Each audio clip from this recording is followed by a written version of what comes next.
Hi friends, இன்றைக்கி நம்ம வீடியோவில் என்ன பார்க்க போகிறோன்னு பார்த்தீங்கன்னா, தீபாவளிக்கு வந்து ஸ்வீட் தான் இன்றைக்கி செய்கிறோம். அது என்ன ஸ்வீட் பார்த்தீங்கன்னா சோமாஸ் தான் எங்கள் வீட்டில் வந்து நாங்கள் செஞ்சிட்ருக்கோம். யார் யார் செய்கிறாங்க அப்படின்னு பார்த்தீங்கன்னா, நானே, என்னுடைய அக்கா, அம்மா, அத்தை, அதாவது மாமியார். ஓகேங்களா, 4 பேர் தான் சேர்ந்து செய்கிறோம். சோமாஸ் வந்து செய்கிறது கொஞ்சம் கஷ்டமாக தான் இருக்கும். மாவெல்லாம் தேய்ச்சி போட்டு எடுக்கிறதா கொஞ்சம் லேட்டாகும். அதனால் காலையில் பிடிச்சி செஞ்சு மதியம் வந்து 3 மணி ஆகிடுச்சி. 2 கிலோ மைதா மாவில் தான் செய்வோம். 2 கிலோ மைதா மாவில் செஞ்சு கொஞ்சம் லேட்டாக ஆகிடுச்சி. இருந்தாலும் செஞ்சு முடிச்சிட்டோம் ஒரு வழியாக. ஃபஸ்ட்லேருந்து நம்மளால் வீடியோ எடுக்க முடியல. அது எப்படி செய்யணும் ஃபஸ்ட்லேருந்து அப்படின்னு நம்ம வந்து அவ்வளோக்கு வீடியோ எடுக்க முடியல. ஸோ நான் வந்து வாயால் கொஞ்சம் சொல்லிடுறேன் எப்படின்னு.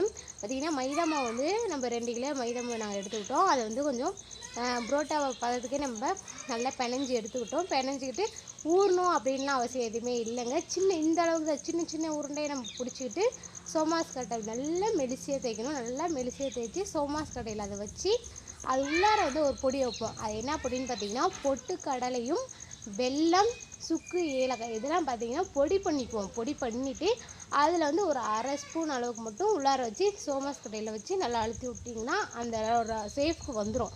ஓகேங்களா, சேஃப்க்கு வந்து கொஞ்சம் அந்த பிசுறு மாவில் இருக்குல்ல எடுத்து வச்சுக்கிட்டு அதை அப்படியே மறுபடியும் அதே ரொட்டேட் பண்ணி போகிறதுனால கொஞ்சம் லேட் ஆகிடும். அதுமாரி தான் நாங்கள் செஞ்சோம். பாருங்கள், நாங்கள் செஞ்சிட்டு இருக்கிறத கொஞ்சம் வீடியோவாக காமிக்கிறேன். அதை மட்டும் பாருங்கள், பார்த்துட்டு எப்படி இருக்குன்னு சொல்லுங்கள்.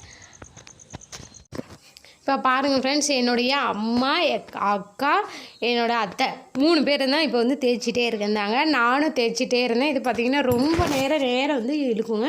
இது நம்ம 2 கிலோ மாவு போட்டாலும் இது பார்த்திங்கன்னா சின்ன உருண்டையாக நம்ம தேய்ச்சி போடக்கிட்டையும் போதும்னு ஆகிடும்.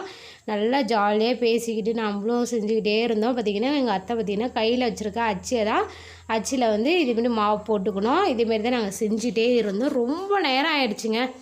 பார்த்திங்கன்னா 1/2 ஸ்பூன் அளவுக்கு தான் அந்த பொடி நம்ம வந்து போட்டிருந்தோம். அந்த பொடி எப்படி செஞ்சால் நம்ம வந்து வீடியோவில் சொல்லிட்டேன்.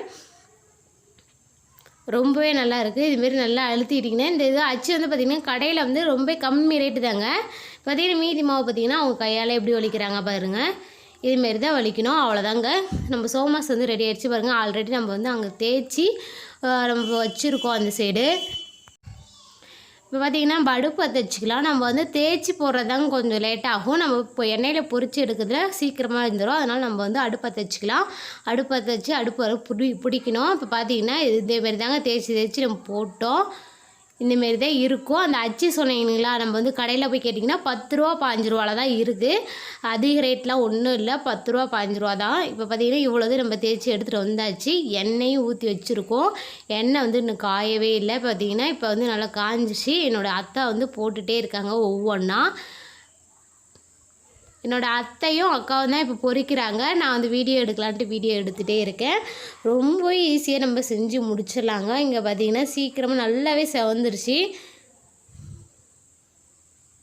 நம்ம பொரிச்சு எடுக்கிறது பார்த்திங்கன்னா ஒரு 1/2 ஹவர்லேயே நம்ம பொரிச்சு எடுத்துடலாங்க. அதிக நேரம்லாம் ஆகாது. என்னோடய பையன் பார்த்திங்கன்னா சின்ன பையன் வந்து உட்காந்து சாப்பிட்டு இருக்கான். அவன் தான் டேஸ்ட்டு பார்த்துட்டு இருக்கான் எப்படி இருக்குன்னு சொல்கிறதுக்காக. பார்த்திங்கன்னா இப்போ அரிச்சு எடுத்தாச்சு. இது வந்து நம்ம வந்து ஸ்வீட் உங்களுக்கு தேவைப்பட்டதுன்னா நம்ம வந்து ஸ்வீட்டாக வெல்லம் இல்லைன்னா சர்க்கரை பாவு காய்ச்சி இதுமாரி போட்டுக்கலாம். இல்லை நம்ம காரமாக சாப்பிட்ணுன்னா தனியாக மிளகாய் தூள், உப்பு தூள் போட்டு நம்ம குளிக்க வச்சுக்கலாங்க. இது வந்து 1 மாதம் ஆனாலும் கெட்டு போகவே போகாது. ரொம்ப சூப்பராக ரெடி பண்ணியாச்சு. அவ்வளோதான் ஃப்ரெண்ட்ஸ். இது ஃப்ரெண்ட்ஸ், உங்களுக்கு ஸ்வீட்டாக வேணும்னா நீங்கள் வெல்லம் பாவு காய்ச்சிக்கலாம், சர்க்கரை பாவு காய்ச்சிக்கலாம். அப்படி இல்லை காரத்தோடு வேணும்னா நம்ம உப்பு மிளகாத்தூள் போட்டு குளிக்க வச்சுக்கலாம். உங்களுக்கு எந்த மாதிரி தேவையோ அதுமாரி நீங்கள் எடுத்துக்கலாம். ஓகே ஃப்ரெண்ட்ஸ், தீபாவளிக்கு நாங்கள் வந்து ஸ்வீட் இது செஞ்சுருக்கோம். இந்த வீடியோ உங்களுக்கு பிடிச்சிருந்தா லைக் பண்ணுங்கள், ஷேர் பண்ணுங்கள், கமெண்ட் பண்ணுங்கள். நம்ம சேனலை மறக்காமல் சப்ஸ்கிரைப் பண்ணிக்கங்க. தேங்க்யூ, பாய்.